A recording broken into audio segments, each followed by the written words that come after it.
ప్రత్యేక హోదాపై కేంద్రం full clarity ఇచ్చింది. హోదా లేదు, అది ఇక రాదని క్లియర్గా చెప్పింది. మొన్న కేంద్ర హోంశాఖ సహాయ మంత్రి హరిభాయ్ చౌదరి, ఇప్పుడు కేంద్ర ఆర్థిక శాఖ సహాయ మంత్రి జయంత్ సిన్హా ఇదే విషయాన్ని స్పష్టం చేశారు. ఆంధ్రప్రదేశ్ కోసం నిబంధనల్ని మార్చలేమని, ప్రత్యేక హోదా అంశం విభజన చట్టంలో లేదని గుర్తు చేశారు. ఆర్థిక లోటు అంశం కూడా విభజన చట్టంలో లేదు కాబట్టి రెవెన్యూ లోటు భర్తీ కూడా చేయలేమంటూ పెద్ద షాక్ ఇచ్చారు. నీతి ఆయోగ్ సూచనల మేరకు ఆంధ్రప్రదేశ్కి నిధులిస్తామని జయంత్ సిన్హా స్పష్టం చేశారు. దీనిపై టీడీపీ ఎంపీ గల్లా జయదేవ్ గట్టిగానే స్పందించారు. పార్లమెంటు సాక్షిగా నాటి ప్రధాని ఇచ్చిన హామీకి విలువ లేదా అంటూ ప్రశ్నించారు. అన్ని రాష్ట్రాలకు ఇచ్చినట్టుగానే ఏపీకి నిధులిస్తున్నారని, ప్రత్యేకంగా నిధులిస్తున్నట్టు చెప్పడం సరికాదని అన్నారు. ఇప్పటికైనా కేంద్రం తీరును టీడీపీ సర్కారు ఎండగడుతుందా? మోడీ సర్కారుతో తాడోపేడో తేల్చుకుంటుందా? ఇవాళ మరోసారి కేంద్ర ప్రభుత్వం లోక్సభలో చెప్పింది, మేము మీకు ఆంధ్రప్రదేశ్కు ప్రత్యేక హోదా ఇచ్చే అవకాశమే లేదు.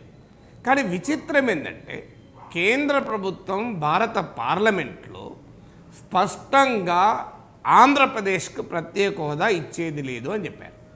కానీ బయటికి వచ్చిన తర్వాత ఈ ప్రకటన తెలుగుదేశం నాయకులు, బీజేపీ నాయకుల ప్రకటనలు చూస్తే ఆశ్చర్యం వేస్తారు. ఏమంటున్నారు? ఇది ఫైనల్ కాదు అంటారు. మరి ఫైనల్ ఏది?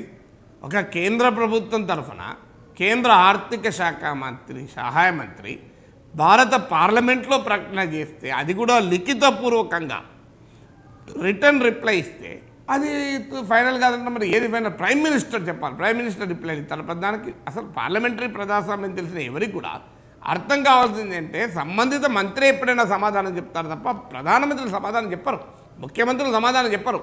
వాళ్ళు అవసరం వచ్చినప్పుడు ఇన్వాల్వ్ అవుతారు.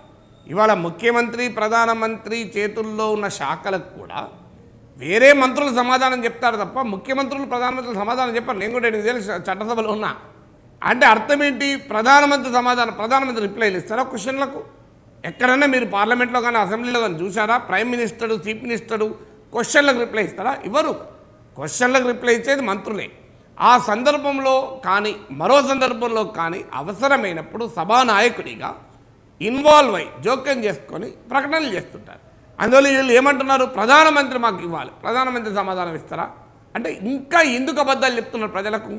ఎస్, కేంద్రంలో విధానం మార్చుకొని వస్తే ఇస్తుందేమో, అందుకు అది ఏం చేయాలనేది ఆలోచించాలి తప్ప ఇప్పుడైతే కేంద్రం ప్రకటన చేసినా కూడా మేము నమ్మం. ఆఖరికి నరేంద్ర మోడీ ప్రకటన చేసినా నరేంద్ర మోడీ ఏదో అన్నాడు కానీ రేపు మళ్ళీ ఇస్తాడు, నరేంద్ర మోడీ అట్లనే అన్నాడు మళ్ళీ ఇస్తాడు అని చెప్పి కాలం గడుపుకునడానికి కనబడుతున్నది. ఇంతకన్నా దుర్మార్గం ఏముంటుంది? ఇవాళ తెలుగుదేశం ఎంపీ చాలా స్పష్టంగా అడిగారు, ఇదంతా కాదు, ఎంత ఇస్తారు, ఎప్పుడు ఇస్తారు, ఏ రూపంలో ఇస్తారు, ఎక్కడెక్కడ ఇస్తారు, స్పష్టంగా చెప్పండి అని అడిగారు. నిజంగా జరగాల్సింది అది. ఇప్పుడు మీరు రెండు తెలుగు రాష్ట్రాలకు ఏమిచ్చారో చెప్పండి. అసలు ప్రత్యేక హోదా అనేది ఆంధ్రప్రదేశ్కి ఇచ్చే ఇతర అంశాలతో సంబంధమే లేదు. మేము రాజధానికి ఇస్తున్నాం, మేము ఐఐటి ఇచ్చాం, అసలు అవన్నీ మీరు విభజన చట్టంలో చెప్పినా ఇవ్వాల్సినవి కదా, కొత్తగా లేదు కదా. ప్రత్యేక హోదా పైన ఇప్పటికైనా ఈ దాగుడు మూతలద్దు. ఈ దాగుడు మూతలు మానేసి రాజకీయంగా పొలిటికల్లీ కమ్ క్లీన్. మీరు వాగ్దానం చేశారా లేదా? ఇవాళ ఏం చెప్తున్నారు? నిబంధనలు అనుమతించవు. మరి ఏ నిబంధనలు అనుమతిస్తాయని చెప్పి వెంకయ్యనాయుడు గారు ఆ రోజు అడిగారు? ఏ నిబంధనలు అనుమతిస్తాయని చెప్పి మోడీ, చంద్రబాబు గారు వాగ్దానం చేశారు? ఈరోజు నిబంధనలు అనుమతించవు. అర్థం ఉండాలి, దేనికైనా ఒక లాజిక్ ఉండాలి కదా. అందువల్ల ఈ వాదనలలో కేవలం రాజకీయంగా ప్రజల్ని మోసం చేస్తానికి చెప్తున్న వాదనలే తప్ప ఇంకోటి కాదు.